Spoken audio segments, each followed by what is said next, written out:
Surat RTO દ્વારા વાહન વ્યવહાર નિયમોના ઉલ્લંઘન સામે કડક પગલાં લઈને ઓવરલોડેડ વાહનો સામે ધડાધડ કાર્યવાહી કરવામાં આવી છે। 1 મે થી 15 મે વચ્ચે આરટીઓની ખાસ ટીમે વિવિધ સ્થળોએ વાહન ચેકિંગ અભિયાન ચલાવ્યું હતું। આરટીઓના જણાવ્યા મુજબ અવેજી રીતે ઓવરલોડ ચલાવવામાં આવતા વાહનો ન માત્ર ટ્રાફિક માટે જોખમરૂપ છે, પણ રસ્તાઓની ક્ષતિ અને અકસ્માતના પડકારને પણ વધારતા હોય છે। તેથી આવા વાહન ચાલકો સામે કડકથી કડક કાર્યવાહીની સંદેશ આપવાનો હેતુ છે। સર, આરટીઓ દ્વારા એક ડ્રાઈવ ઓવરલોડિંગ દ્વારા ચલાવવામાં આવે છે। શું છે આ પૂરી વિગત સર, અને કેટલા વાહનો જપ્ત કરવામાં આવે છે? આપ જાણો છો એમ માન્ય કમિશનર સાહેબની સૂચના અન્વયે ખૂબ સઘન ઝુંબેશ ચલાવી રહ્યા છીએ।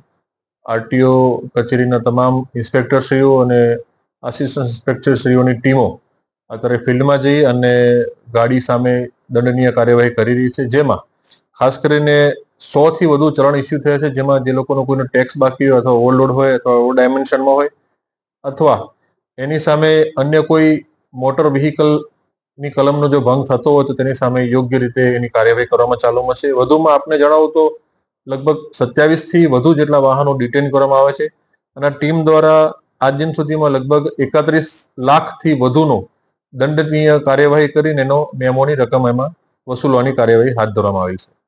સર, આ મહિને કેટલા ડ્રાઈવ ચલાવવામાં આવશે? આગળ કેટલું કાર્યવાહી કરવાની છે?